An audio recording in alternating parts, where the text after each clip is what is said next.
നമുക്ക് BGC 106 popular ലിറ്ററേച്ചറിലെ 4th ബ്ലോക്കിൽ the blue umbrella എന്ന് പറയുന്ന ഒരു ഒന്നുകൂടി നമുക്ക് ഡിസ്കസ് ചെയ്യാനുണ്ട്. ഒരു story, it's A novel means it's A novella എന്ന് പറയുമ്പോൾ എന്താണ് എന്നുള്ളത് നമ്മൾ കഴിഞ്ഞ വർഷമൊക്കെ ആക്ച്വലി 103 പഠിച്ചതാണ്. എന്നാലും ഒന്നുകൂടി ഒന്ന് റിപ്പീറ്റ് ചെയ്യാം. അത് ഷോർട്ട് സ്റ്റോറി അല്ല, എന്ന നോവലും അല്ല, അതിൻ്റെ ഇടയിൽ അത്രയും ലെങ്ത്താണ് നോവലിലൊക്കെ സാധാരണ രീതിയിൽ ഉണ്ടാവുന്നത്. It's lie between a novel and a short story, since they are not long enough to be a novel and not short enough to be a story. അല്ലേ, സ്റ്റോറി അതായത് ചെറിയ ഒരു സ്റ്റോറിനേക്കാളും അത്ര ഷോർട്ടും അല്ല, എന്നാൽ ഒരുപാട് വലുതും അല്ല. And the term novella is, അതിൻ്റെ ഒരു മീനിങ് എന്ന് പറയുന്നത് ലിറ്റിൽ ന്യൂ തിങ് എന്നാണ്. ആ ഒരു ടേം വന്നിട്ടുള്ള ഇറ്റാലിയൻ വേർഡാണ് നോവല്ല എന്ന് പറയുന്നത്. അതിൻ്റെ മീനിങ് ലിറ്റിൽ ന്യൂ തിങ് എന്നാണ്. It is used to refer a short tale in prose. അപ്പോൾ നമ്മൾ നേരെ ഇതിലേക്ക് കടക്കുകയാണ്. അപ്പോൾ റസ്കിൻ ബോണ്ടും വിശ്വാൽ ഭരദ്വാജും, അങ്ങനെ രണ്ട് പേരെ നമുക്കിതിൽ കാണാൻ പറ്റുന്നുണ്ട്. ആക്ച്വലി ഇത് റസ്കിൻ ബോണ്ട് എഴുതിയ ഒരു നോവലാണ്. ഇത് ചിൽഡ്രൻസ് ലിറ്ററേച്ചറിൽ പെടുത്താവുന്ന നോവലാണെങ്കിലും ഇത് അഡൾട്ട് ലിറ്ററേച്ചറിലേക്ക് ട്രാൻസ്ഫർ ആവുന്നുണ്ട് ഇതിൻ്റെ ഒരു കഥ. പിന്നെ ഇത് നല്ലൊരു സ്റ്റോറിയാണ് കേട്ടോ. അതേപോലെ ഈ ഒരു ദ ബ്ലൂ അംബ്രല്ല എന്ന് പറയുന്നത് 1980 റസ്കിൻ ബോണ്ട് എഴുതുന്നത്. 1934 ഹിമാചൽ പ്രദേശിലാണ് അദ്ദേഹം ജനിക്കുന്നത്. അദ്ദേഹം ഒരു ബോർഡിംഗ് സ്കൂളിലായിരുന്നു. അദ്ദേഹത്തിൻ്റെ കുട്ടിക്കാലത്തിൽ അദ്ദേഹത്തിന് വളരെയധികം ലോൺലിനെസ് ഫീൽ ചെയ്തിരുന്നു ബോർഡിംഗ് സ്കൂളിൽ പഠിച്ചതുകൊണ്ട്. മാത്രമല്ല, അദ്ദേഹം വീട്ടിലേക്ക് പോകുന്ന സമയത്ത് അദ്ദേഹത്തിൻ്റെ ഫാദറും മദറും ഇങ്ങനെ തുടർച്ചയായി അവർ ക്വാറൽ ചെയ്യുന്നത് കണ്ടു വളർന്നതുകൊണ്ട് അദ്ദേഹത്തിന് മാനസികമായി ഭയങ്കര വിഷമം ഉണ്ടായിരുന്നു. 10 വയസ്സായപ്പോഴത്തേനും അദ്ദേഹത്തിൻ്റെ ഫാദർ മരിച്ചു. അദ്ദേഹത്തിൻ്റെ ഫാദർ ബ്രിട്ടീഷ് ആയിരുന്നു കേട്ടോ, ബ്രിട്ടീഷ് ആയിരുന്നു. അദ്ദേഹം ഒരു ബ്രിട്ടീഷ് പാരമ്പര്യമുള്ള ഡിസെൻറ്റിൽ ജനിച്ച ഒരാളാണ്. പിന്നെ 1966 ദ ഹിഡൻ പൂളായിരുന്നു അദ്ദേഹത്തിൻ്റെ ഫസ്റ്റ് ആയിട്ടുള്ള നോവൽ എന്ന് പറയുന്നത്, ചിൽഡ്രൻ നോവൽ എന്ന് പറയുന്നത്. 40ഓളം ചിൽഡ്രൻ നോവലുകൾ അദ്ദേഹം എഴുതിയിട്ടുണ്ട്. The day grandfather, tickled a tiger, the room on the roof ഒക്കെ അതിൽപ്പെട്ടതാണ്. പിന്നെ ഈ സ്റ്റോറി എഴുതുന്നത് 1980 ദ ബ്ലൂ അംബ്രല്ല എന്ന് പറയുന്നത്. പിന്നെയാണ് നമ്മൾ ഇതിലേക്ക് വിശ്വാൽ ഭരദ്വാജിനെ കൊണ്ടുവരണം. വിശ്വാൽ ഭരദ്വാജ് എന്ന് പറയുന്നത് നമുക്കറിയാം ഫേമസ് ആയിട്ടുള്ള ഒരു ഡയറക്ടറാണ് അദ്ദേഹം. ഇന്ത്യൻ സിനിമയിൽ അദ്ദേഹത്തിന് 7ഓളം നാഷണൽ അവാർഡ്സ് കിട്ടിയിട്ടുണ്ട്. പലവിധ കാറ്റഗറീസിൽ അദ്ദേഹം പാട്ടൊക്കെ പാടും. അദ്ദേഹം ഒരുപാട് കാറ്റഗറിയിൽ അവാർഡ് കിട്ടിയ ആളാണ്. അപ്പോൾ അദ്ദേഹമാണ് ദ ബ്ലൂ അംബ്രല്ല എന്ന് പറയുന്ന മൂവി ഡയറക്റ്റ് ചെയ്യുന്നത്. അങ്ങനെ 2005 അതിന് നാഷണൽ ഫിലിം അവാർഡ് ചിൽഡ്രൻസ് കാറ്റഗറിയിൽ ചിൽഡ്രൻ ഫിലിം കാറ്റഗറിയിൽ അതിന് കിട്ടുന്നുണ്ട്. അങ്ങനെയാണ് വിശാൽ ഈ ഒരു സംഭവത്തിലേക്ക് വരുന്നുണ്ടോ. വിശാലാണ് 2005 ബ്ലൂ അംബ്രല്ല ഡയറക്റ്റ് ചെയ്യുന്നത്. അപ്പോൾ പിന്നെ അദ്ദേഹം സൂസന്ന 7 ഹസ്ബൻഡ്സ് എന്ന് പറയുന്ന റസ്കിൻ ബോണ്ടിൻ്റെ മറ്റൊരു സ്റ്റോറിയും അദ്ദേഹം സിനിമയിലാക്കിയിട്ടുണ്ട് കേട്ടോ വിശാല്. പിന്നെ ഈ ഒരു സിനിമയല്ല, ഇനി ഈ സ്റ്റോറിയിലോട്ട് നമ്മൾ പോവുകയാണ്. ഈ സ്റ്റോറിയുടെ പ്രൊട്ടോഗണിസ്റ്റ് എന്ന് പറയുന്നത് ബിനിയ എന്ന് പറഞ്ഞ ഒരു ഗേളാണ്. അതേപോലെ ഇതിൻ്റെ ഒരു സെറ്റിംഗ് എന്ന് പറയുന്നത് ഒരു വില്ലേജിലാണ് ഇതിൻ്റെ സെറ്റിംഗ് കിടക്കുന്നത്. പിന്നെ ഹർ ഫാദർ മരിച്ചിട്ടുണ്ടാവും. അതായത് ബിനിയൻ്റെ ഒരു യങ് ഗേളാണ്. അവൾക്ക് 2 കൗസ് ഉണ്ടാവും. കൗസിൻ്റെ പേര് ഗോരി ആൻഡ് നീലു എന്നാണ്. പിന്നെ അവളുടെ ഫാദർ മരിച്ചിട്ട് അവളുടെ അമ്മയുടെ ബ്രദറിൻ്റെ കൂടെ, അങ്കിളിൻ്റെ കൂടെയാണ് താമസം. അപ്പോൾ ഈ കൗസിനെ നോക്കുന്നതും അവിടെ അതേപോലെ വീട്ടിലുള്ള കുറച്ച് അഗ്രികൾച്ചർ ഒക്കെ മെയിൻറ്റെയിനൊക്കെ ചെയ്ത് അങ്ങനെയുള്ള പൈസ കൊണ്ട് അവളുടെ ആവശ്യത്തിനുള്ള പൈസ അവളെന്നെ കണ്ടെത്തി അങ്ങനെ ജീവിക്കുന്ന ഒരു പെൺകുട്ടിയാണ്, ഒരു നല്ലൊരു പെൺകുട്ടിയാണ് ബിനിയ. അങ്ങനെ ഒരു ദിവസം ബിനിയ ഇങ്ങനെ നടന്നു പോകുന്ന സമയത്ത് അവിടെ റോഡ് സൈഡിൽ ഒരു കുറച്ച് ഫോറിനേഴ്സ് വന്നങ്ങാണ്ട് ഫുഡ് കഴിക്കുന്ന കണ്ടു. അവരെ നാട് കാണാൻ വന്നിരിക്കുകയാണ്. അപ്പോൾ അവർ ഫുഡ് കഴിക്കുന്ന സമയത്ത് അവളിങ്ങനെ ചുമ്മാ അവരെങ്ങനെ നോക്കി ഇങ്ങനെ നിന്നപ്പോൾ പെട്ടെന്ന് തന്നെ അവരുടെ അടുത്ത് ഒരു ബ്ലൂ അംബ്രല്ലനെ കാണും. അപ്പോൾ അവൾക്ക് ഭയങ്കര ഇഷ്ടമാവും. അവൾ ആദ്യമായിട്ടാണ് അങ്ങനെ ഒരു അംബ്രല്ല കാണുന്നത്. അപ്പോൾ ആ ഒരു ഭക്ഷണം കഴിക്കുന്നതിലെ ഒരു പെൺകുട്ടിക്ക് ഇവളുടെ കഴുത്ത് കിടക്കുന്ന മാല അവരോട് താല്പര്യം തോന്നും. ആ മാലയിൽ ലിയോപേർഡിൻ്റെ ക്ലോ കൊണ്ടാണ് അത്, ആ മാലയിലൊരു ഇതുള്ളത്, ലോക്കറ്റ് ഉള്ളത്. അപ്പോൾ ഇവർ കണ്ടപ്പോൾ തെറ്റിദ്ധരിച്ചങ്ങാണ്ട് ടൈഗറിൻ്റെ ക്ലോ ആണെന്ന് തെറ്റിദ്ധരിച്ചങ്ങാണ്ട് അപ്പോൾ ആ പിന്നെ എന്താണ് ലോക്കറ്റ് ധരിച്ചാൽ എന്തെങ്കിലും ഭാഗ്യമൊക്കെ ഉണ്ടാവും, അതുകൊണ്ട് എങ്ങനെയെങ്കിലും ആ കുട്ടിയോട് പറഞ്ഞങ്ങാണ്ട് അത് മേടിക്കണം എന്ന് വിചാരിച്ചിട്ട് ഈ കുട്ടിയോട് സംസാരിക്കുമ്പോൾ ഈ കുട്ടി പറഞ്ഞു ഞാൻ തരൂല എന്ന് പറഞ്ഞു. ആദ്യം കുറച്ച് പൈസ കൊടുത്ത് ആദ്യം കുറച്ച് ഭക്ഷണം കൊടുത്ത് അത് മേടിക്കാൻ വേണ്ടി നോക്കും. കാരണം അവളെ കാണുമ്പോൾ തന്നെ ഒരു പാവപ്പെട്ട ഒരു ഫിൽത്തി ആയിട്ടുള്ള ഒരു വീട്ടിൽ ഒരു പുവർ സാഹചര്യത്തിൽ ജീവിക്കുന്ന കുട്ടിയാണെന്ന് കണ്ടാൽ തന്നെ തോന്നും. അതുകൊണ്ട് കുറച്ച് ഫുഡ് കൊടുത്താൽ കിട്ടുന്ന രീതിയിൽ അവർ അങ്ങനെ ചോദിക്കും. അപ്പോൾ കിട്ടില്ല എന്ന് മനസ്സിലാവും. പിന്നെ എന്താണ് 2-3 രൂപ കൊടുക്കാൻ നോക്കും, അപ്പോൾ അവൾ മേടിക്കൂല. പക്ഷെ അവൾ ആ അംബ്രല തന്നാൽ തരാമെന്ന് പറയും. അങ്ങനെ ഈ അംബ്രല അവൾ മേടിക്കും. അപ്പോൾ പിന്നെ ഇവർക്ക് അങ്ങനെ മാല കൊടുക്കുകയും ചെയ്യും. അപ്പോൾ ഭയങ്കര ഹാപ്പി ആവും. കാരണം അങ്ങനെ ഒരു അംബ്രല ആ വില്ലേജിൽ ആർക്കും ഇല്ല. പിന്നെ ആ വില്ലേജിൽ തന്നെ ഒറ്റൊരു ടീ ഷോപ്പാണുള്ളത്. ആ ടീ ഷോപ്പിൽ ഒരു എന്താണ് വലിയൊരു രാം ബറോസ എന്ന് പറയുന്ന ഒരു മുതലാളിയുടെ, ആ വില്ലേജിൽ തന്നെ ഏറ്റവും വലിയ മുതലാളിയുടെ ടീ ഷോപ്പാണത്. അപ്പോൾ രാം ബറോസ എന്താണ് ഭയങ്കര ഒരു മുതലാളിയാണെന്നുള്ളൊരു ഭാവം അയാൾക്കുണ്ട്. അപ്പോൾ രാം ബറോസ ഈ ഒരു ഇത് കാണുമ്പോൾ ഭയങ്കരമായിട്ട് ആഗ്രഹിക്കും. ആ ഒരു കുട്ടിയുടെ കയ്യിലുള്ള ഒരു അംബ്രല ആണെങ്കിൽ പോലും അത് എനിക്ക് വേണം, അതായത് ഈ വില്ലേജിൽ വേറെ ആർക്കും അങ്ങനെ ഒരു അംബ്രല അല്ല, അപ്പോൾ ആ അംബ്രല എനിക്ക് കിട്ടുന്നെങ്കിൽ എന്ന് അയാൾ വളരെയധികം ആഗ്രഹിക്കുന്നുണ്ട്. I too have a soul, I want the umbrella because I want its beauty to be mine. കാരണം അത് എൻ്റെതാവണം എന്നുള്ളൊരു ഗ്രീഡിനെസ്, ഒരു പൊസസിങ് മൈൻഡ് സെറ്റ് അയാൾക്ക് വരികയാണ് അവിടെ. അപ്പോൾ രാം ബറോസ പിന്നെ അതേപോലെ തന്നെയാണ് കേട്ടോ, ആ ഒരു ഗ്രാമത്തിലുള്ള എല്ലാവർക്കും ഈ ഒരു അംബ്രലൻ്റെ പേരിൽ ബിനിയനോട് അസൂയാണ്.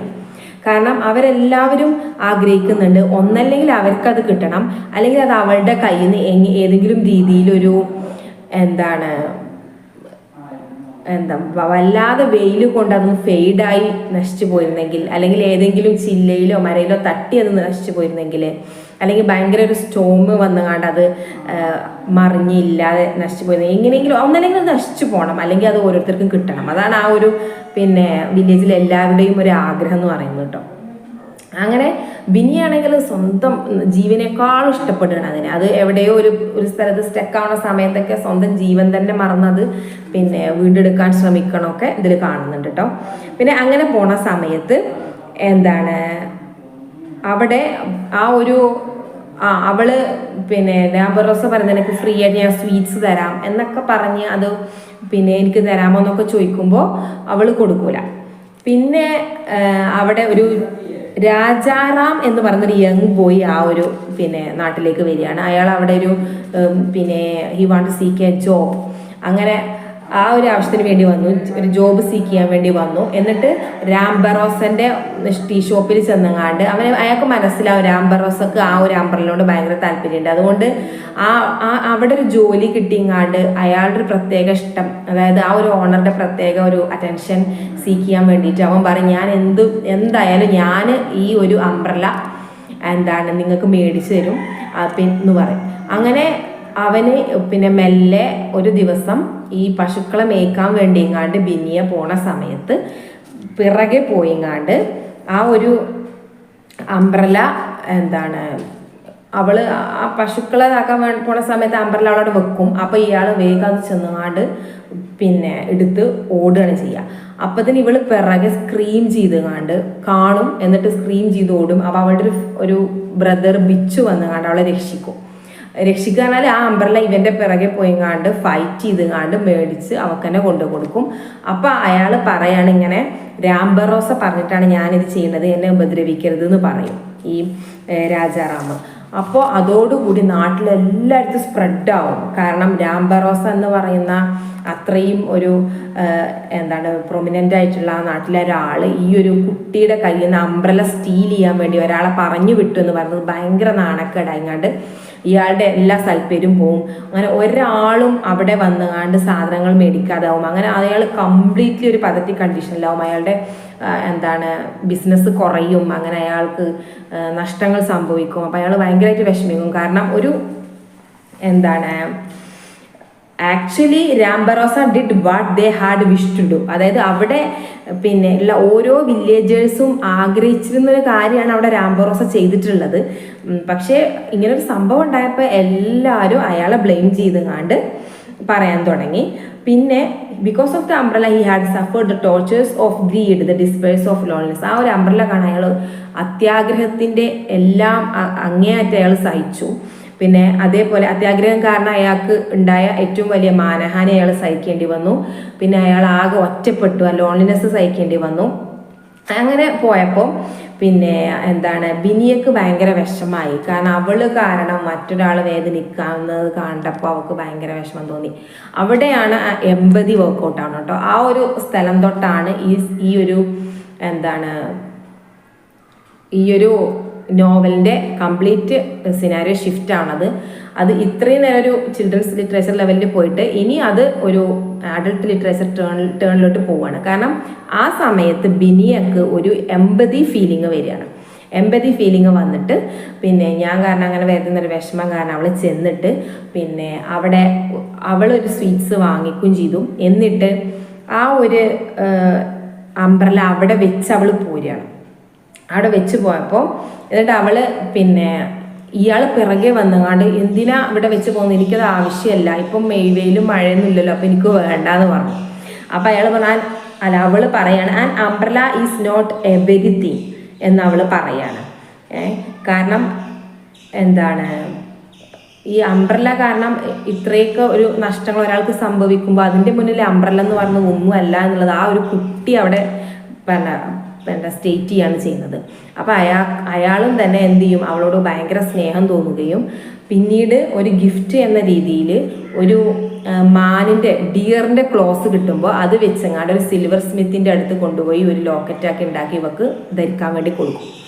അങ്ങനെ അപ്പോൾ പിന്നെ നാട്ടിലെല്ലാവരും ഈ ഒരു കാര്യം അറിയുകയും പിന്നെ എല്ലാവരും അയാളുടെ അടുത്തുനിന്ന് സാധനങ്ങൾ മേടിക്കാൻ വരികയും അങ്ങനെ പഴയ പോലെ തന്നെ ആ ഒരു അയാൾ എന്താണ് പിന്നെ നല്ല രീതിയിൽ തന്നെ ഒരു കച്ചവടമൊക്കെ നടക്കുകയൊക്കെ ചെയ്യാണ്. മാത്രമല്ല ഇപ്പോഴത്തെ ഒരു പ്രത്യേകത എന്ന് പറയുന്നത് ആ അംബ്രല ഇപ്പോൾ ആരുടെയും സ്വന്തമല്ല എന്നാണ്. ആ അംബ്രല ഇപ്പോൾ ആ ഒരു കടയിൽ അവിടെ വെച്ചിരിക്കുകയാണ്. അവിടെ ആർക്ക് വേണമെങ്കിലും ഈ എന്തെങ്കിലും മഴയോ കാര്യമൊക്കെ ഉണ്ടെങ്കിൽ അത് ഉപയോഗിക്കാം എന്നുള്ളതാണ്. അപ്പോൾ ആ ഒരു പൊസസിങ് മൈൻഡ് സെറ്റിൽ നിന്ന് ഈ ഒരു എല്ലാവർക്കും ഇത് കൊടുക്കാനുള്ള ഒരു മൈൻഡ് സെറ്റിലേക്ക് ബിനിയ എന്ന പെൺകുട്ടിയുടെ മൈൻഡ് ചേഞ്ച് ആവുന്ന ആ ഒരു എന്താ പറയുക, അതാണ് ഇതിൻ്റെ മെയിൻ തീം എന്ന് പറയുന്നത്. അപ്പോൾ humanity and kindness is the main theme of this novel എന്ന് പറയുന്നത്. പിന്നെ അതേപോലെ ഇതിൻ്റെ ലാസ്റ്റിൽ പറയുന്നുണ്ട് കുറച്ച് വാക്കുകൾ നമ്മൾ കറക്റ്റ് പറയണം. അതായത് റസ്കിംഗ് ബോണ്ട് ഔട്ട്ലൈൻ പറയുന്നുണ്ട്. It could be both things. ഇത് ഈ രണ്ട് കാര്യം ഇതിലുണ്ട്. It is a story which could be read and appreciated by both children and adult. അപ്പോൾ ഇത് ചിൽഡ്രനും അഡൾട്ടിനും പറ്റുന്ന രീതിയിലുള്ള ഒരു സ്റ്റോറിയാണിത്. പിന്നെ പറയുന്നൊരു കാര്യം എന്ന് പറഞ്ഞാൽ പിന്നെ human beings are enslaved by their desire to own and possess. Both Binia and Rambarosa are liberated from their desire by making the umbrella available to everyone. The total scenario changed. He created a world that was a thin line that divided the sensibility of an adult from the children. An adult could have childish desire and a child could be kinder and wiser than adult. ഇതിൻ്റെ ഈ ലാസ്റ്റത്തെ എന്താ പറയുക paragraph അത് എഴുതിയിട്ട് വേണം നമ്മളത് conclude ചെയ്യാൻ. കാരണം അവിടെയാണ് അതിൻ്റെ main moral of that story വരുന്നത്. പിന്നെ ഹ്യൂമൻ ബീയിങ്സിന് എന്താണ് അവർ അടിമകളാണ്, എൻസ്ലേവ്ഡ് ബൈ ദെയർ ഡിസയേഴ്സ് എന്നാണ് പറയുന്നത്. നമ്മുടെ ആഗ്രഹങ്ങളുടെയൊക്കെ അടിമകളാണ് നമ്മൾ. ഓൺ ചെയ്യണം, പൊസസ് ചെയ്യണം, സ്വന്തമാക്കണം എന്നുള്ള ഒരു ആഗ്രഹങ്ങളുടെ അടിമയാണ് ഹ്യൂമൻ ബീയിങ്സ് എന്ന് പറയുന്നത്. പക്ഷെ എപ്പോഴാണോ ബിനിയയും അതേപോലെ രാംബരോസയും അവരുടെ ആ ചിന്തകളിൽ ഒരു ലിബറേഷൻ കൊണ്ടുവരാൻ അവർ ശ്രമിച്ചത്, ആ സമയത്താണ് ഈ ഒരു കഥയുടെ ട്വിസ്റ്റ് കംപ്ലീറ്റ് വരുന്നത് അല്ലേ. അതായത് ഇവിടെ പിന്നെ എന്താണ് ഈ ഒരു സ്റ്റോറി എന്ന് പറയുന്നത് adult could have childish desire എന്നാണ് പറയുന്നത്. ഒരു മെച്ചുവർ ആയിട്ടുള്ള ഒരു വ്യക്തിക്ക് ചൈൽഡിഷ് ആയിട്ടുള്ള എന്താണ് ഫൂളിഷ് ആയിട്ടുള്ള ഒരു ചെറിയ കുട്ടികളെ പോലെയുള്ള ആഗ്രഹങ്ങളൊക്കെ വരാം. കാരണം ഒരു അംബ്രല്ല പ്രൊസസ് ചെയ്യുക എന്ന് പറയുന്നത് അത്രയും മെച്ചറായ ഒരു വ്യക്തിയെ സംബന്ധിച്ചിടത്തോളം, അത്രയും റെപ്യൂട്ടഡ് ആയിട്ടുള്ള ഒരു വ്യക്തിയെ സംബന്ധിച്ചിടത്തോളം വളരെ സില്ലിയിട്ടുള്ള ഒരു കാര്യമാണ്. പക്ഷെ എന്നാൽ പോലും അങ്ങനെ ഒരു ആഗ്രഹം അയാൾക്ക് വന്നു എന്നുള്ളതാണ്. അതേപോലെ തന്നെ ഒരു കുട്ടിക്ക് a child could be kinder and wiser than adult. ആ അഡൾട്ടിനേക്കാളും ഒരു ബുദ്ധിയും ബോധവും ആ കുട്ടിക്ക് ഉണ്ടായി. അതായത് ഈ ഒരു അംബ്രലയൊന്നും അല്ല, ഈ ഒരു മനുഷ്യന്റെ അവസ്ഥ ഇങ്ങനെ ഒരു പതറ്റിക് കണ്ടീഷനിലേക്ക് വരാൻ കാരണം ഈ ഒരു അംബ്രലയോടുള്ള ഡിസയർ ആണല്ലോ. താനത് ചോദിച്ചപ്പോൾ കൊടുത്തിരുന്നെങ്കിൽ അയാൾക്ക് അത് സ്റ്റോൾ ചെയ്യേണ്ടി വരുമായിരുന്നില്ല. അതേപോലെ സമൂഹത്തിൽ ഇങ്ങനെ ഒരു മോശം പേര് വരുമായിരുന്നില്ല. അപ്പം ആ കുട്ടിയുടെ മൈൻഡ് സെറ്റ് എന്താണ് ഒരു അത്യാവശ്യം ഒരു ക്വാളിഫൈഡ് ആയ ലെവലിലേക്ക് ഉയർന്നത് കൊണ്ടാണ്, കൈൻഡർ ആൻഡ് വൈസർ ലെവലിലേക്ക് ഉയർന്നത് കൊണ്ടാണ് അവൾക്കത് പിന്നെ വിട്ടുകൊടുക്കാൻ തോന്നിയത്. അപ്പോൾ വിട്ടുകൊടുക്കലാണല്ലോ ഏറ്റവും വലിയ ഗ്രേറ്റ് ആയിട്ടുള്ള തിങ് എന്ന് പറയുന്നത്. അപ്പോൾ അത് വിട്ടുകൊടുക്കാൻ തയ്യാറായപ്പോൾ ഈ ഒരു എന്താണ് ആ കുട്ടി എന്ന ലെവലിൽ നിന്നും ഒരുപാട് ഉയർന്നു ബിനിയ അവിടെ.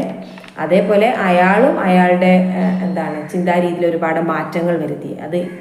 അത് എല്ലാവർക്കും കൊടുക്കാൻ പറ്റുന്ന രീതിയിൽ ആ ബ്ലൂ അംബ്രല മാറിയപ്പോൾ പിന്നെ ആ ഒരു വില്ലേജിൻ്റെ ഇടയിൽ തന്നെയുള്ള ആ ഒരു ഇതിന് മാറ്റം വന്നത്. ഓരോ വില്ലേജേഴ്സും ആഗ്രഹിച്ചിരുന്നു അത് പ്രോസസ്സ് ചെയ്യണം എന്നുള്ളത് അല്ലേ.